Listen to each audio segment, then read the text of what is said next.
सम्माननीय सभामुख महोदय, म आर्थिक वर्ष 2080-81 का लागि प्रस्तुत बजेटबारे छलफलका लागि सहभागी भएको छु। बजेटमा 6 वटा उद्देश्य र 10 वटा प्राथमिकता निर्धारण गरिएको छ। खर्च कटौती र खर्च प्रणाली सुधार गर्ने कार्यक्रम सहित बजेट आएको छ। संविधानको मर्म अनुरूप स्थानीय तह र प्रदेशलाई साधन स्रोतको हस्तान्तरण गरी संघीयतालाई सबल र प्रभावकारी बनाउने आर्थिक सामाजिक रूपान्तरण, मधेस पहाड हिमालमा सन्तुलन एवं समावेशी आत्मनिर्भर र समाजवाद उन्मुख अर्थतन्त्रतिर पाइला चाल्ने बजेट नै हाम्रो आजको आवश्यकता हो। यही कसीमा यो बजेटलाई जाँच्नुपर्छ। जाँच्दा के रिजल्ट आउँछ, परिणाम त्यसैले निकाल्ने हो। आर्थिक वर्ष 2080-81 को बजेटबारे आफ्ना थप बनाएर राख्नु पूर्व म चालु वर्षको बजेटबारे केही कुरा प्रश्न पार्न चाहन्छु। कतिपय मान्यजीहरूले आगामी आर्थिक वर्षको बजेटमाथि धारणा राखिरहँदा चालु अबको बजेटको बारे केही टिप्पणीहरू जो गर्नुभएको छ पूर्वाग्रह गरेर पूर्ण मलाई लागेको छ। त्यसकारणले यसमा म केही कुराहरू राख्न चाहन्छु र प्रश्न गर्न चाहन्छु। चालु आर्थिक वर्षको बजेट आयातमुखी अर्थतन्त्रलाई उत्पादनमुखी अर्थतन्त्रमा बदल्ने, उत्पादन वृद्धि गरी निर्यात बढाउँदै आत्मनिर्भरताको बाटोमा अघि बढ्ने प्रमुख उद्देश्यमा केन्द्रित थियो। मैले बजेट र कार्यक्रममा कृषि उत्पादनलाई प्राथमिकताका साथै औद्योगिकरणलाई पनि जोड दिएको थिएँ। यसबाहेक स्वास्थ्य लगायत समस्याहरूलाई समाधान गर्न, शिक्षाको गुणस्तरका लागि डिजिटलाइजेसन गर्ने कुरामा जोड दिँदै पढ्दै कमाउँदै कार्यक्रम मार्फत शिक्षा र श्रमसिपलाई जोड्ने कुरा अगाडि सारेको थिएँ।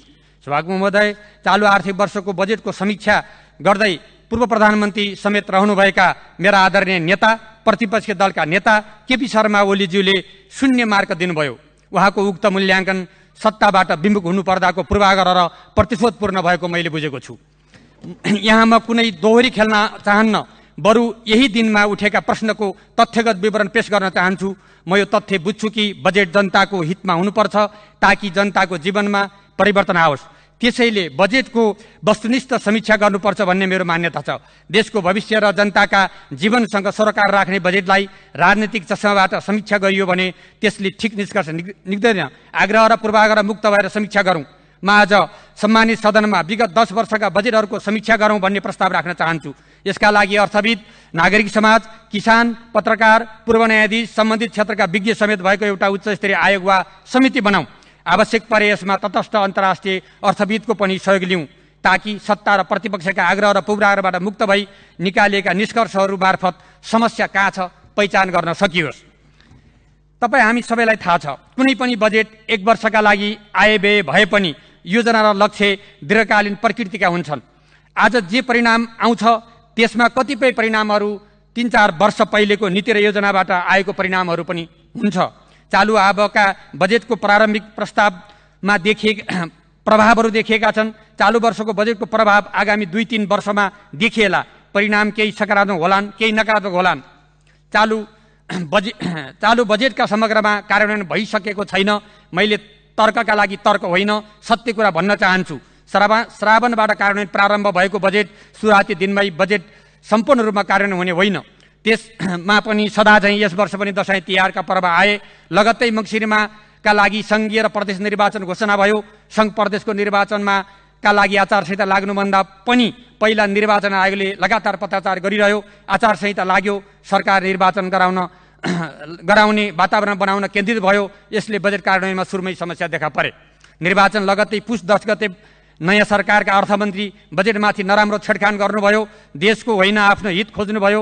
बजेट कार्यान्वयन नगर्न निर्देशन दिने र टेन्डर प्रक्रिया अवरुद्ध गर्ने क्रियाकलाप सुरु भए। यसले बजेट कार्यान्वयनमा जटिलता पैदा भएको थियो। यो उहाँहरूप्रतिको मेरो कुनै दोषारोपण होइन। उदाहरणको लागि म भेरी कोरिडोर लगायतका थुप्रै महत्त्वपूर्ण योजनाहरू आज पनि टेन्डर भएको छैन, जबकि अहिलेसम्म त्यसको कार्यान्वयन कमसेकम 30 वर्ष पुगिसक्नु पर्थ्यो। सभामुख महोदय, हाम्रो देश सरकार बनाउने र गठबन्धन फेरिने हल्ला मात्रले पनि काममा प्रभावित हुने गरेको छ। झन् साँच्चीकै गठबन्धन हेरफेर लगायतका चालु बजेटको कार्यान्वयनमा प्रभाव परेको हो। चालु अबको बजेट पेश गर्दा र अहिलेको बजेट पेश गर्दा 1 वर्षको बीचमा भएका राजनीतिक समीकरण हेऱ्यौँ भने पनि बजेट कार्यान्वयनमा यसको प्रभाव आकलन गर्न सकिन्छ। यो वर्ष अरू बेला जस्तो नभएर चुनावी वर्ष थियो। यसले आफैमा बजेट खर्चमा समस्या आएको हो भन्ने बुझ्न पनि धेरै दुःख गरिरहनु पर्दैन। यी तमाम समस्याहरूका बीच बजेट कार्यान्वयन भने जस्तो सोचे जस्तो भएन। यो सच्चाइ यस सदनमा राख्न मलाई कुनै असर लाग्दैन। मेरो मान्यता छ नैतिक आधारमा शीर्ष तहमा बसेका मानिसहरूले जिम्मेवारी लिन तयार हुनै पर्दछ। म पूर्व प्रधानमन्त्री माननीय केपी शर्मा ओली आदरणीय कमरेडलाई म एउटा उहाँले अगाडि सारेको नारामाथि केही विषय राख्न चाहन्छु। समृद्ध नेपाल सुखी नेपाली उहाँले ल्याउनु भएको नारा हो। नारा राम्रो छ, मिठो छ, म पनि त्यही लागू गर्नुपर्छ भन्ने पक्षको हुँ। तर नाराले मात्र हुँदैन, नारा सुहाउँदो नीति पनि आवश्यक हुन्छ। म त्यही नाराको समर्थक भएकोले चालु बजेटमा नारा सुहाउँदो बजेट ल्याएको हुँ। समृद्ध देश बनाउनलाई हाम्रो जीडीपी बढ्नै पर्छ। जीडीपी उत्पादनले बढाउँछ, त्यो बढ्नु नै समृद्ध नेपाल सुखी नेपाली भन्नु नै हो। आयात प्रतिस्थापन गरी निर्यातमूलक अर्थतन्त्र र आत्मनिर्भर अर्थतन्त्र बनाउने नै मेरो बजेटको उद्देश्य र कार्यक्रम थियो। योभन्दा अरू कुनै पनि उद्देश्य थिएन। औद्योगिकरण, भ्यालु एडिसन, कृषि उत्पादन मार्फत जीडीपी वृद्धि गर्ने उद्देश्य अन्तर्गत आएका नीति र योजनाहरूको केही उदाहरणहरू म दिन चाहन्छु।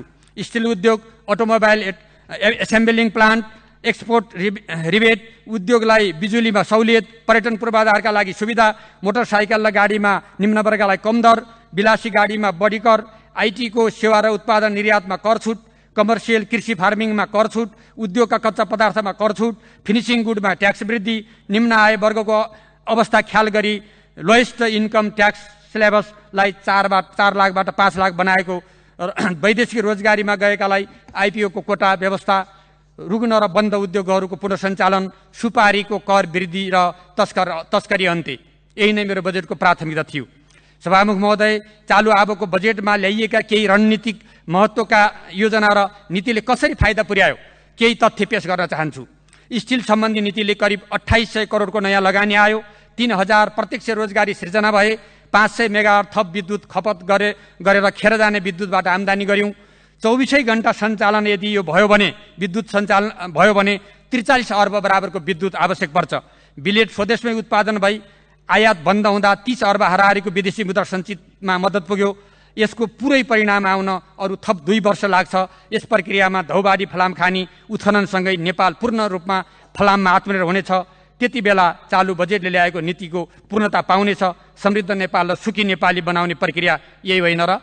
अटोमोबाइल एसेम्बलिङ प्लान्टलाई प्रोत्साहन गर्दा पनि उपलब्धि भएका छन्। पूर्व प्रधानमन्त्री आदरणीय केपी शर्मा ओलीज्यूले व्यङ्ग गर्दै भन्नुभयो, सीमा पारी 4 पाङ्ग्रा खोलेर नेपाल ल्याई नटबोल्ट कसने काम मात्र भयो। म उहाँलाई भन्न चाहन्छु, कुनै पनि विकसित देशले औद्योगिकरणको सुरुवात यसरी नै गरेका छन्। 1960 र 70 को दशकमा थाइल्यान्ड र मलेसियाले एसेम्बलिङ प्लान्टबाट सुरु गरी आज अटोमोबाइल उत्पादनमा अब्बल बनेको कुरा पनि हामीले देख्न सक्छौँ। मैले प्रोत्साहनको नीति सुरु गर्दा 2 वटा एसेम्बलिङ उद्योगहरू थिए, 6 वटा नयाँ थपिएर आज 8 वटा सञ्चालनमा छन्, अझै थपिँदैछन्। अहिलेसम्म यसमा 6 देखि 7 अर्बको लगानी र 1200 रोजगारी थपिएको छ। यहाँ यसले विद्युत खपत पनि बढाएको छ। औद्योगिकरण हुने बाटो यसरी नै हो। यो व्यङ्ग्य र मनोरञ्जन गर्ने विषय होइन। निर्यात अनुदानको नीतिले पनि ठूलो काम गर्यो। औद्योगिकरणको अभूतपूर्व विकास गरेका देशले आफ्नो देशमा बनेका सामान निर्यात गर्नलाई 18 देखि 20% सम्मको एक्सपोर्ट रिबेट अर्थात् निर्यात अनुदान दिने गरेको उदाहरण छन्। हाम्रो निर्यात बढ्नु भनेको डलर सञ्चित बचत हुनु पनि हो। मैले निर्यातमा 8% अनुदान दिने नीति ल्याएँ। यसको पुरै प्रभाव देखिन अझ 2-3 वर्ष पर्खनु पर्छ। तर 30-35 करोडको एक्सपोर्ट हुने प्लाइवुड यही नीतिका कारण चालु आर्थिक वर्षको अन्तसम्म 800 करोडको एक्सपोर्ट हुँदैछ। 800 करोडको। सभामुख महोदय, सेनिटरी प्याड बारे पनि हंगामा भएको थियो सदनमा। तर आज म गर्वका साथ भन्न चाहन्छु, कच्चा पदार्थमा दिएको छुट र निर्यात अनुदानका कारण शून्यबाट 150 करोडको निर्यात भइसकेको छ। बाँकी सिमेन्ट, स्टिल, जुत्ता आदिको निकासी क्रमशः वृद्धि हुँदै जाने कुरामा हामी हेर्न सक्छौँ। नेपालको इतिहासमा पहिलो पटक सिमेन्ट निर्यात भएको छ। के यो दूरदर्शी नीतिको परिणाम होइन? के यो सुखी नेपाली समृद्ध नेपालको नारासँग मेल खाँदैन? एकपटक आँखा चिम्लेर राजनीतिक चस्मा उतारेर चिन्तन गर्नका लागि अनुरोध गर्न चाहन्छु। उद्योगलाई विद्युत खपत दिएको छुट लागू भएको छैन। भारतलाई सस्तो दिने र आफ्नो उद्योगलाई बिजुली नदिने समस्या छ। दिँदा पनि महँगो गर्ने। आज उद्योगहरू हैरान छन्। उद्योगले प्रयोग नै नगरेको बिजुली ट्रङ्क लाइन भनी जबरजस्ती बिल काट्ने र उद्योगलाई तर्साउने काम हुन्छ। यो कसले गर्यो? के कसरी यसरी नै औद्योगिकरण हुन्छ? हाम्रा छिमेकी मुलुकहरूमा औद्योगिकरण गर्नलाई जग्गा, बिजुली, पानी, सडक सुरक्षा आदिको सहुलियत गरिन्छ। एक्सपोर्ट रिबेट दिन्छ। त्यसबाट हामी सिक्ने होइन, उल्टै उद्योगलाई तर्साइरहेका छौँ। मैले यस्तो नीतिमा सुधार गर्न खोज्छु, हमला गरिन्छ। बन्द उद्योग सञ्चालनमा ल्याउने नीति अनुरूप वर्षैदेखि बन्द वर्षौँदेखिको वीरगञ्ज कृषि औजार कारखानालाई राष्ट्रिय आविष्कार केन्द्रको व्यवस्थापनमा पुनः सञ्चालनमा ल्याएँ। मन्त्रालयको नेतृत्व परिवर्तनले कारखानामा सञ्चालनका लागि प्रभावित पार्यो। सम्झौता अनुरूपको बजेट निकासा भएन। अपेक्षा बमोजिम कृषि औजार उत्पादन हुन सकेको छैन। यस उद्योगबाट कृषि औजारको आवश्यकता पूर्ति गर्ने ठाउँमा हामी पुग्ने एउटा महत्त्वपूर्ण कुरा हो। चालु बजेटमा पढ्दै कमाउँदै कार्यक्रम राष्ट्रिय स्तरमा सुरु गरिएको छ। यसको विस्तारै नयाँ पुस्ता सिपयुक्त उद्यमशील आत्मनिर्भर र सक्षम हुनेछ। यो कार्यक्रम लागू भएका 140 विद्यालयमा हौसलाप्रद र सुखद परिणामहरू देखिएका छन्। यसले उत्साहित बनाउँदैन र शिक्षामा सुधार गर्न सकिन्छ भन्ने ऊर्जा पैदा भएको छैन र यसको विस्तार र निरन्तरताले आशातीत परिणाम ल्याउनेछ। यस वर्ष नाममा शब्दमा केही फरक परे पनि पढ्दै कमाउँदै कार्यक्रमले निरन्तरता पाएको छ। यसको लागि म अर्थमन्त्रीलाई धन्यवाद दिन चाहन्छु। करिब 1 खर्बको खाद्य वस्तु आयात भइरहेको सन्दर्भमा कृषिमा आत्मनिर्भर बनाउने उद्देश्य राखेर कमर्सियल कृषि फार्मिङ समेतलाई कर छुटको नीतिमा राखियो। कृषिमा बजेट वृद्धि गरियो। किसानलाई प्रोत्साहन गर्न योगदानमा आधार कृषि पेन्सन योजना अगाडि सारियो। सस्तो ऋण र कृषि एम्बुलेन्स र मूल्य निर्धारण एवं खरिद आदिको योजना खरिद केन्द्रहरूको योजना अगाडि सारियो। तदनुरूप बजेट व्यवस्था पनि गरे। आज ती अल्पत्र नपरुन् भन्ने म चाहन्छु। तर पुस 10 पछिका अर्थमन्त्रीको पहिलो निशाना कृषि क्षेत्र बन्यो। उहाँले कृषिमा प्रहार गर्नुभयो। कृषिमा आत्मनिर्भर हुन छुट्याइएको विनियोजित 10 अर्बको बजेट काटिदिनु भयो। यसले उद्देश्य के हो भनिरहनुपर्छ र? असक्षम, अध्यक्ष श्रम र कम ज्यालामा खाडीमा भौतारेका युवाहरूको आजको आवश्यकतालाई हेरेर सबै श्रमयोग्य सिपयोग्य बनाउने नीति लिएको थिएँ। त्यसैले युवाहरूलाई स्वरोजगार बनाउन मद्दत गर्दैन र दलित र गरिबलाई विभिन्न कोष परिचालन गरी जग्गा, बिउ, पुँजी, तालिम दिई उनीहरूलाई 6 महिनाभित्र पेट भर्न पाउने कुरा स्तरमा पुर्याउने के देशलाई आवश्यकता थिएन र? ग्रामीण सडक कालोपत्रे गर्न केही नीति त भनेको थियो, तर कार्यक्रम र स्रोत पटकै थिएन। कसको अख्तियारीमा गर्ने भन्ने झगडा थियो। दाताहरूसँग समेत छलफल गरी प्रदेशबाट कार्यान्वयन हुने गरी दर्जनौं ग्रामीण सडकमा कालोपत्रे गर्न योजना अगाडि बढेको छ। यसको नतिजा आगामी वर्षदेखि देखिनेछ। क्रमशः तराई मधेस र दूरदराजका बस्ती एवं सबै प्रदेशमा 12 महिना सडक सुचारू हुने अवस्था देखिनेछ। अन्तर्राष्ट्रिय सहायताको सन्दर्भमा छिमेकी हाम्रा राष्ट्रहरूबाट प्राप्त भएका सहायताहरू यही सदनले अनुमोदन गरेर अगाडि बढाएको एमसिसीको सहायता अनुदान र त्यसपछि अमेरिकी सरकारबाट थप 659 अरब मिलियन डलरको सहायता पनि सम्झौता भएको छ र त्यो बजेटमा समावेश हुने गरी भएको कुरा पनि म यहाँ स्पष्ट गर्न चाहन्छु। विकासको मोडालिटी अस्तव्यस्त छ। भौतिक योजना मन्त्रालयमा अहिले पनि 5000 भन्दा बढी टेन्डर छन्, योजनाहरू छन्। योजना सञ्चालन गर्ने काम भइरहेको छ। न काम हुन्छ न गुणस्तर हुन्छ। केन्द्रबाट मुख्य राजमार्ग र लोकमार्गलाई प्राथमिकता दिनुपर्छ। हामीसँग 55 वटा एयरपोर्ट छन्, विमान जम्मा 90 वटा। नीतिले लगानी ल्याउने हो। हरेक प्रदेशमा एउटा राम्रा विमानस्थल, सुविधा सम्पन्न अस्पताल, गुणस्तरीय विश्वविद्यालय बनाउन हामी सक्छौँ। हामीसँग 20औं वर्ष पुरा नहुने, प्रतिफल नआउने योजनाका चाङ छन्। प्राथमिकरण र कार्य सम्पादनमा जोड दिउँ। नेपालको विकास मोडालिटी समुदायमा आधारित हो। विकासमा जनताको सहभागिता छैन। जनतालाई सहभागिता गराउने नीति अगाडि बढाउँ। आदरणीय पूर्व प्रधानमन्त्री केपी शर्मा ओलीज्यूले 9 विषय टनेल देशमा ठूलो उपलब्धि भन्नुभएको छ। त्यो हो पनि, त्यसलाई स्वीकार्नै पर्छ। मैले अत्यन्त भौगोलिक कठिनाइमा रहेको कर्णालीका जनतालाई सम्झेर जुम्लाबाट 12 घण्टामा काठमाडौँ पुग्ने मार्गचित्र चालु बजेटमा कोरेको हुँ। टोप्लामा 4 किलोमिटरको टनेल र घोडा बान्ने र नरेठाँटीमा टनेल बनाएर यसलाई सम्भव गर्न सकिन्छ। मैले समृद्ध नेपाल सुखी नेपालीको नारालाई कर्णालीले पनि उपयोग गर्न पाउने गरी जुम्लाका स्याउ काठमाडौँ आउने गरी सडक दूरी र समय घटाउने योजना अगाडि सारेको हुँ। काठमाडौँबाट चितवन 1 घण्टामा, 2 घण्टामा बुटवल, पोखरा, काठमाडौँ आवत जावत गर्न सकिने दूरी गरी द्रुत मार्ग निर्माण गर्न सम्भव देखेको छु। लगानी बोर्डले काम पनि गर्दैछ। यसबाट समय र इन्धनमा उल्लेखनीय बचत हुनेछ।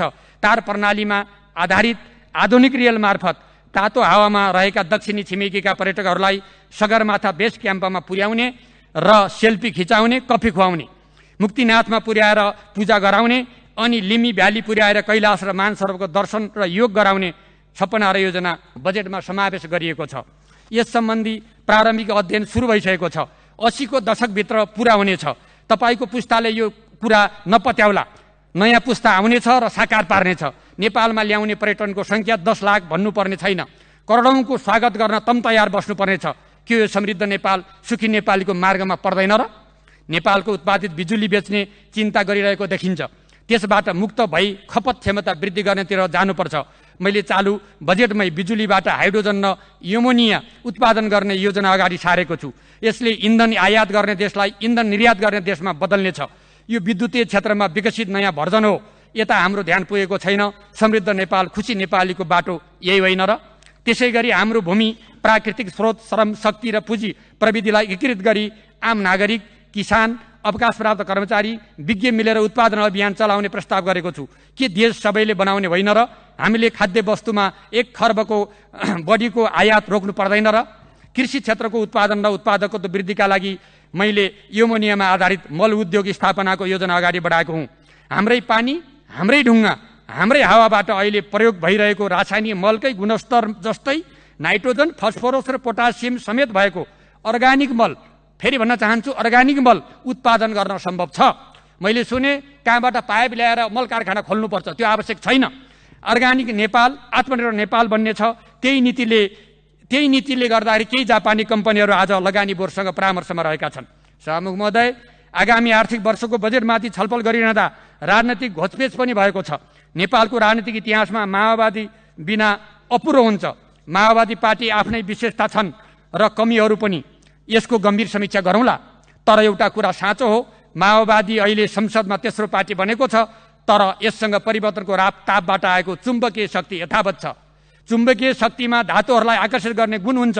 त्यसैले धातुहरू यसमा टाँसिन्छन्। अहिले पनि धातु चुम्बकमा टाँसिन्छन्, चुम्बक धातुमा कहिले पनि टाँसिँदैन। यो कुरा एक्का रहोस्। संविधान, संघीयता, धर्मनिरपेक्षता, समावेशिता र समानुपातिक जस्ता मुद्दा माओवादीका विरासत हुन्।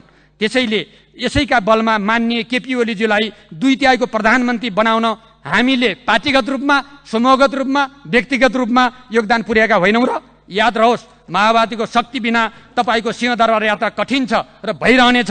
गत मङ्सिरको निर्वाचनमा तपाईँको एकल एजेन्डा अनुमोदन नभएको र शक्तिको व्यापक क्षयीकरण भएको कुरा याद रहोस्। सभामुख महोदय, अर्को एउटा महत्त्वपूर्ण कुरा भन्न भुलेछु। म अर्थमन्त्री हुनु पूर्व 25,000 मेट्रिक टन सुपारी कोटा वितरण भएको थियो। त्यसको आयातको लागि 600 करोड बराबरको डलर खर्च हुन्थ्यो।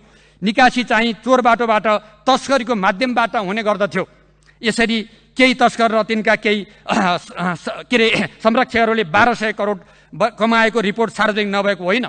तस्करीको माध्यमबाट हुने अर्थतन्त्र वैधानिक प्रणालीमा नआउने हुँदा एकातर्फ देशको डलर सञ्चितमा ह्रास आउँथ्यो भने अर्कोतर्फ कालो धन अर्थतन्त्रमा जोखिम निम्त्याउँथ्यो। यसलाई ध्यान दिएर मैले भारतमा सुपारीको मूल्य बराबर हुने गरी कर र अन्तशुल्क बढाएँ। त्यसपछि देशमा भइरहेको सुपारी तस्करीको अन्त्य भयो। श्रुतिजन्य पदार्थ र चुरोट आदिमा विश्व स्वास्थ्य सङ्गठनले 70% करको मापदण्ड हुनुपर्ने अगाडि सारेको छ। मैले छिमेकी देशको मूल्य बराबर पुर्याउन 19% राजस्व वृद्धि गरेँ। यो कतिपयलाई मन परेन। अनि म माथि श्रृङ्खलाबद्ध हमला सुरु भयो। मलाई हमला गरेको मुख्य कारण यही खैनी, चुरोट र सुपारीको कर वृद्धि नै हो। यसका पछाडि के थिए? त्यस बेलाका मिडिया रिपोर्टमा उनीहरूका अनुहार प्रष्टै देखिएकै थिए। उनीहरूलाई मेरो प्रश्न छ, सुपारी तस्करी रोक्नु गलत थियो? अर्कोतर्फ बजेट निर्माणसँग जोडेर मेरो दुष्प्रचार गरियो। मैले चिन्दै नचिनेको नायब सुब्बालाई अगाडि सारियो, संसदमा हङ्गामा गरियो, मिडिया ट्रायल गरियो, संसदीय समिति बनाइयो, संसदीय सुनाइ गरियो। संसदीय समितिले निराधार आरोपहरूलाई सम्पूर्ण रूपमा खारेज गरिदियो र अझै पनि लान्छना लगाइन्छ। मैले बनाएको बजेटको म पुरा जिम्मा लिन्छु। बजेट निर्माणमा गोपनीयताको प्रमुख कुरा हो। मैले कुनै पनि गोपनीयता चुहाएको छैन। मैले ल्याएको बजेटमा म गर्व गर्छु, साथसाथै सबैलाई चुनौती दिन्छु। मैले ल्याएको बजेटले देशलाई कुन कुरामा हानि पुर्यायो त्यसको जिम्मा लिन म तयार छु। विश्वव्यापी अर्थतन्त्रमा देखिएको सङ्कुचनको कारण हाम्रो व्यापार तथा सेवा क्षेत्र, मुख्य गरी उत्पादनमा पनि समस्या देखिएको हो। हाम्रा उद्योग धन्दाको 33% क्षमतामा चल्नु, उच्च मूल्य वृद्धि, आवश्यकता अनुसारको मनी सप्लाई नहुनु आदिका कारणबाट राजस्व सङ्कलनमा कमी आयो। पुँजीगत खर्चमा कमी, साधारण खर्च बढ्दै जाने र जिडिपी 48 खर्ब 51 अर्बबाट यस वर्षमा वृद्धि भई 53 खर्ब 51 अर्ब मात्र पुग्ने अनुमान गरिएको छ। मुलुक श्रीलङ्का बन्दैछ भन्ने प्रचार युद्ध गरियो, तर चालु बजेटमा लिइएका नीतिगत तथा अन्य सुधारात्मक उपायको परिणामस्वरूप विश्वव्यापी सङ्कुचन बीच भने जस्तो आर्थिक वृद्धि नभए पनि सकारात्मक नतिजा देखिन थालेको छ। प्राप्त उपलब्धिहरू उत्साहजनक छन्। आर्थिक परिसूचक सकारात्मक हुँदै गएका छन्। अर्थतन्त्र स्वाभाविक लयमा फर्किन थालेको छ। विदेशी मुद्रा सञ्चित बढेको छ। बैंक ब्याज दरमा तुलनात्मक सुधार भएको छ। मतलब मुलुक श्रीलङ्का बन्दैछ भन्ने दुष्प्रचार बेनकाब भएर मिडिया ट्रायल झुट्टा साबित भएको छ। सभामुख महोदय, हालसम्म बजेट निर्माण गर्दा कहाँ कहाँ सूचना चुहावट भएका छन्? छर्लङ्ग छ। बजेट मन्तव्य भन्दा पहिला मिडियामा बजेट हुबहु छापिएका दृष्टान्त हामीसँग छैनन्।